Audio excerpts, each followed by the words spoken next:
Señor presidente, vamos directamente con las preguntas de los periodistas invitados hoy.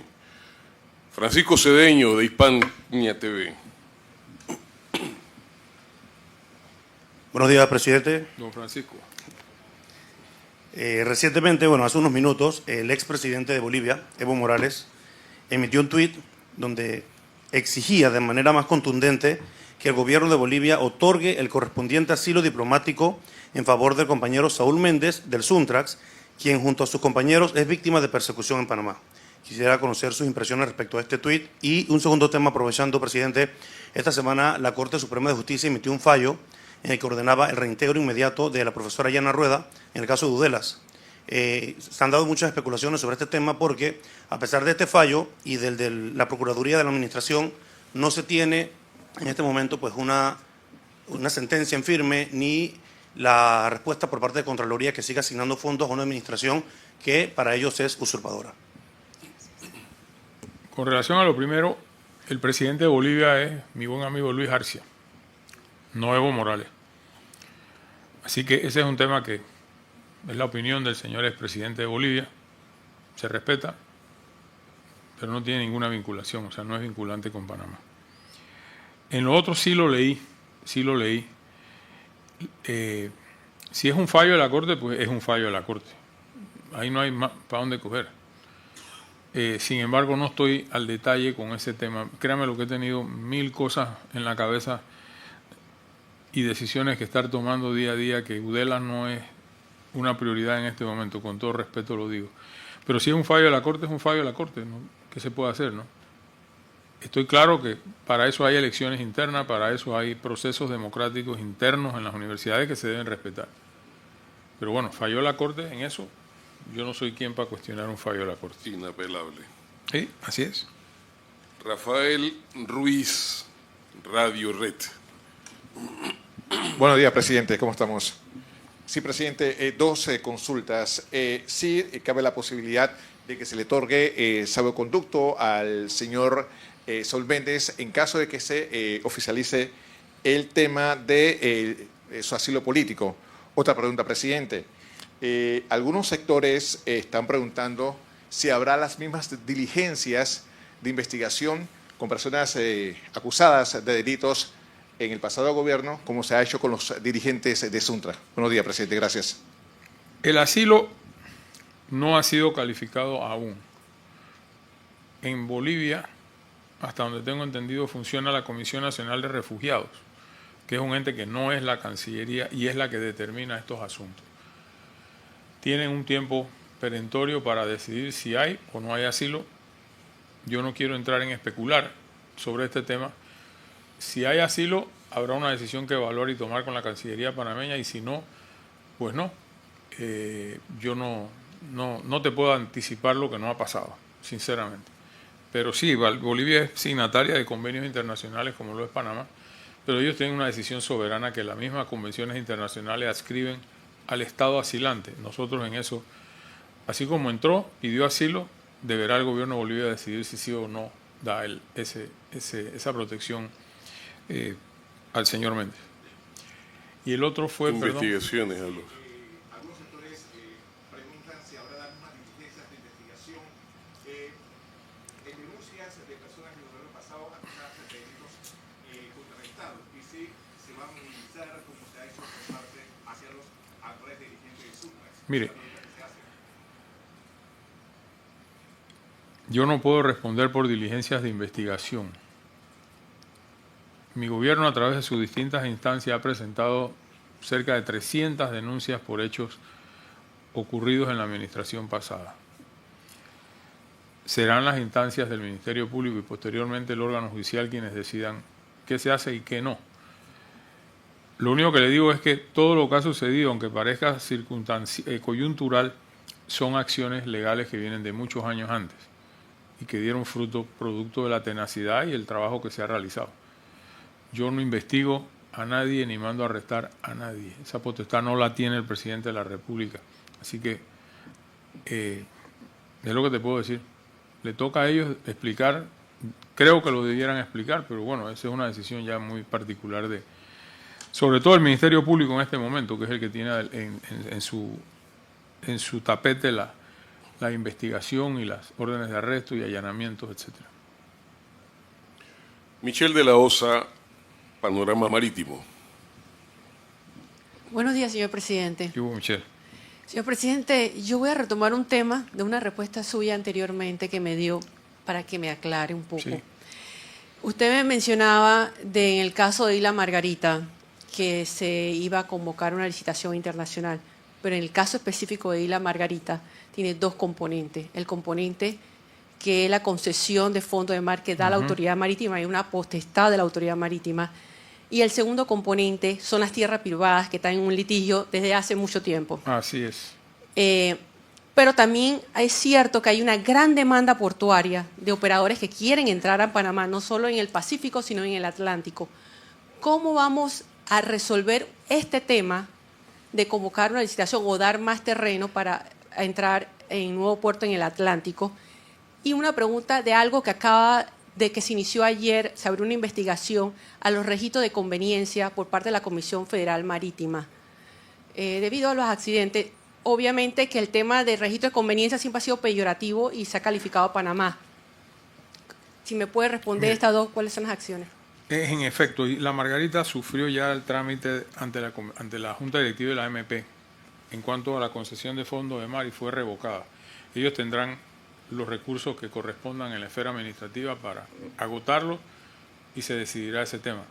Con relación a las tierras, que son muchas, también hay un historial del cómo se adquirieron esas tierras y estamos evaluando cuál será la mejor decisión.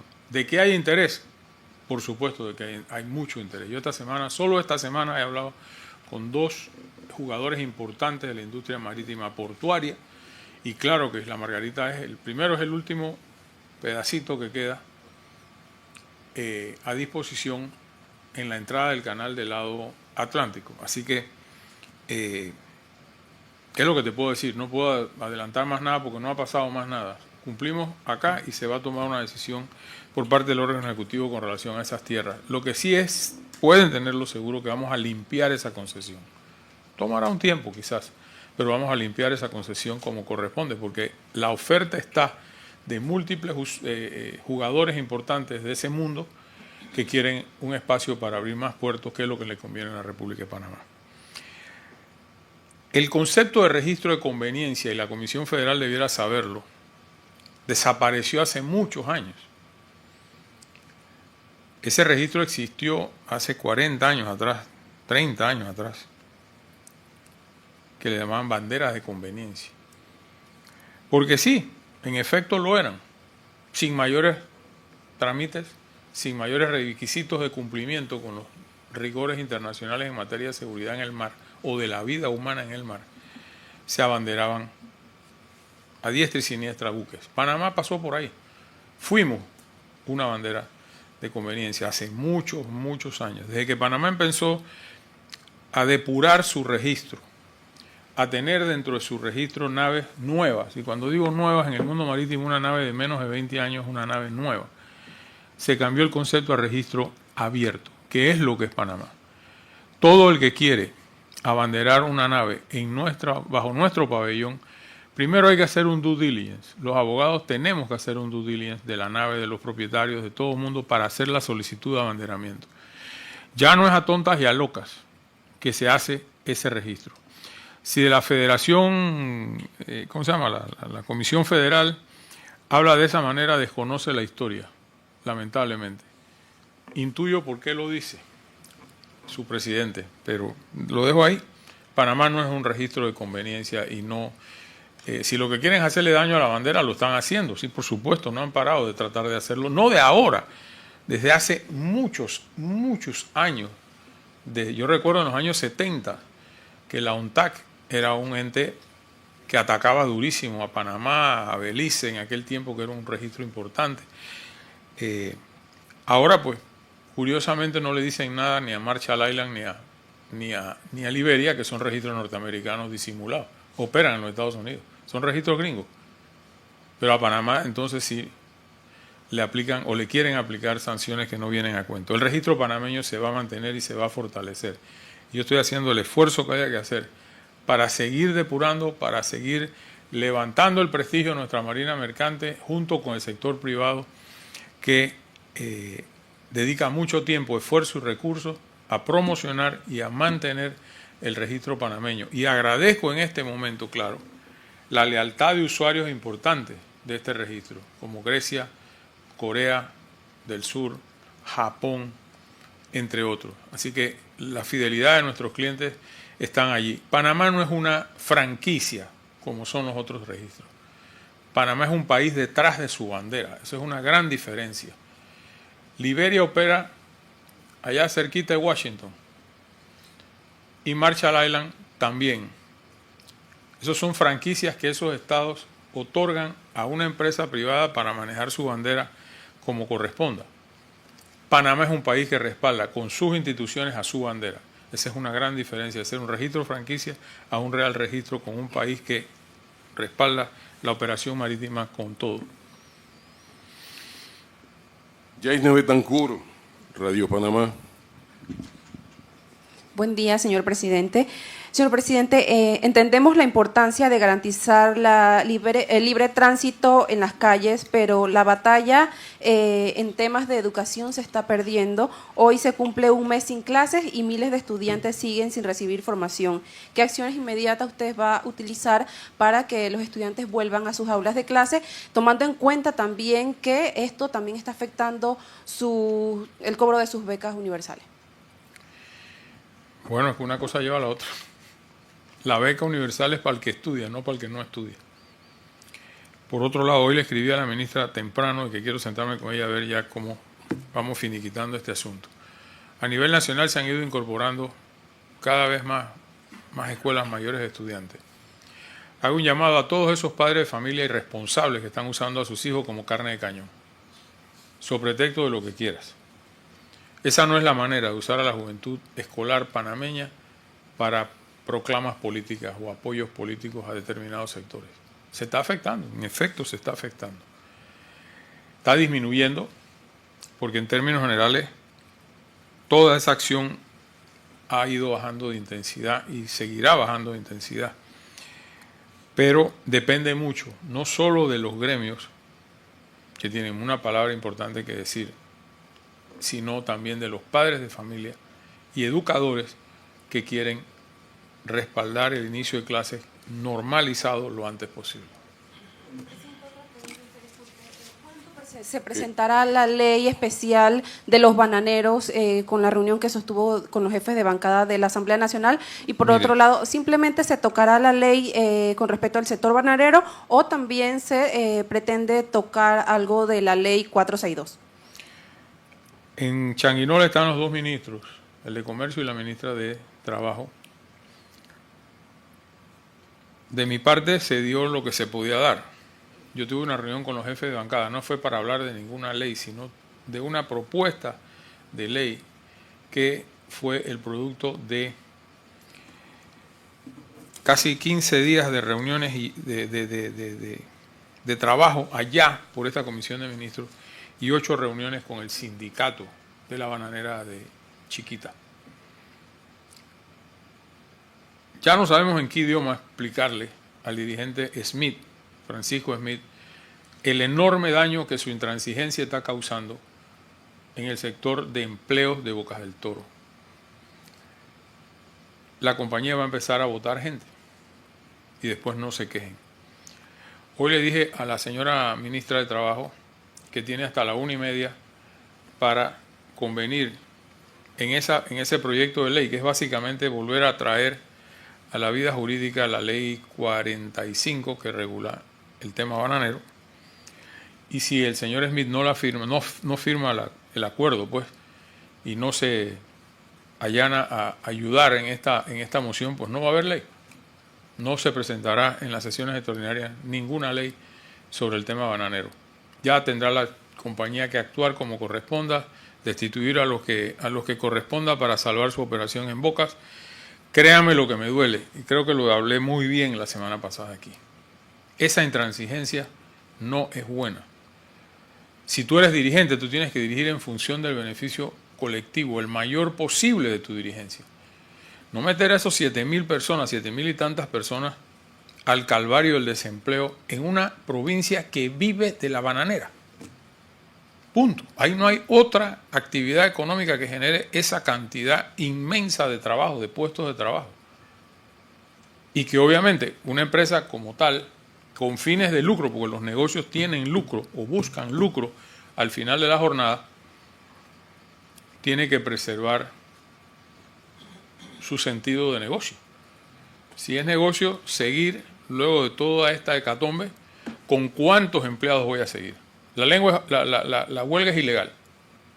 De ahí para adelante, ellos ya notificaron 4.900 abandonos de trabajo. El siguiente paso, de acuerdo al Código de Trabajo, es la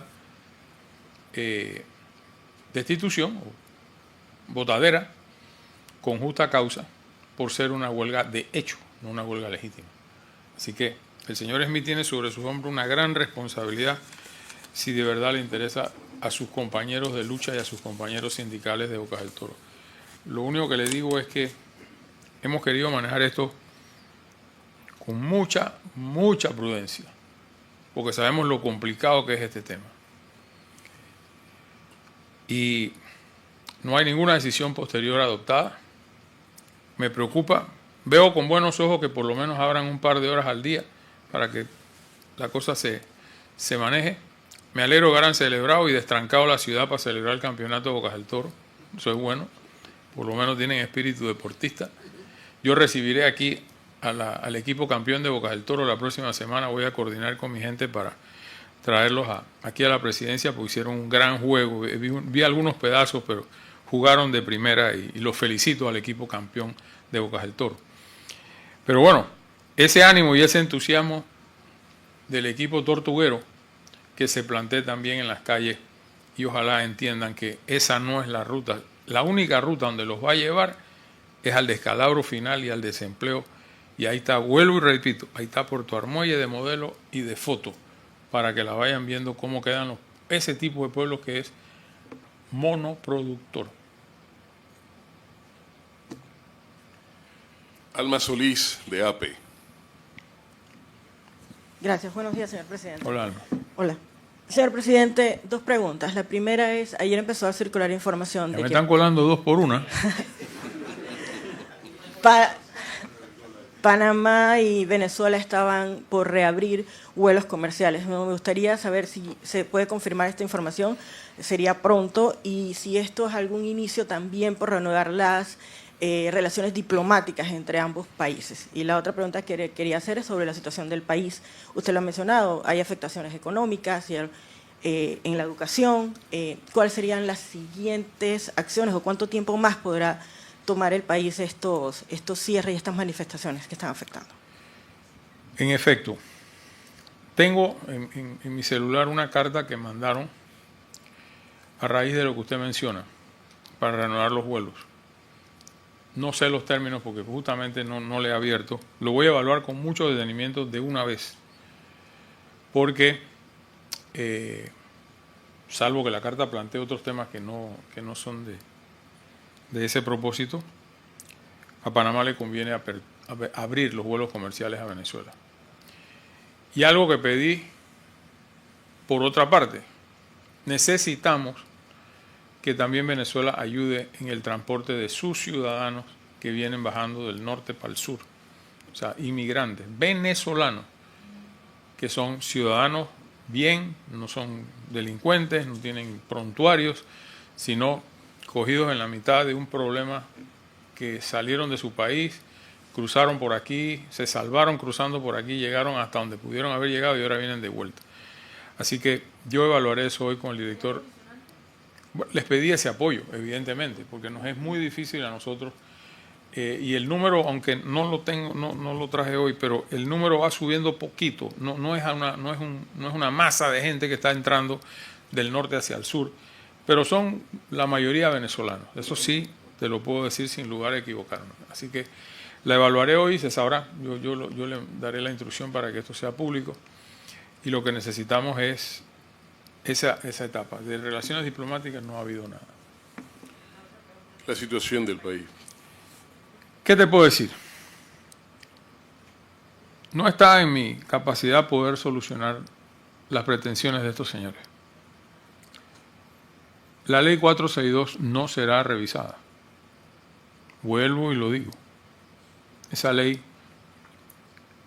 cumple con todo lo que fue el trámite de casi 6 meses de discusión y análisis, pero hasta la saciedad, hasta el aburrimiento en el estrado legislativo.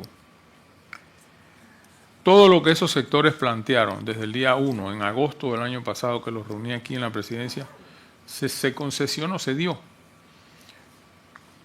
Esa ley no privatiza, esa ley no sube la edad, esa ley no le aumentó a ningún obrero del país su cuota.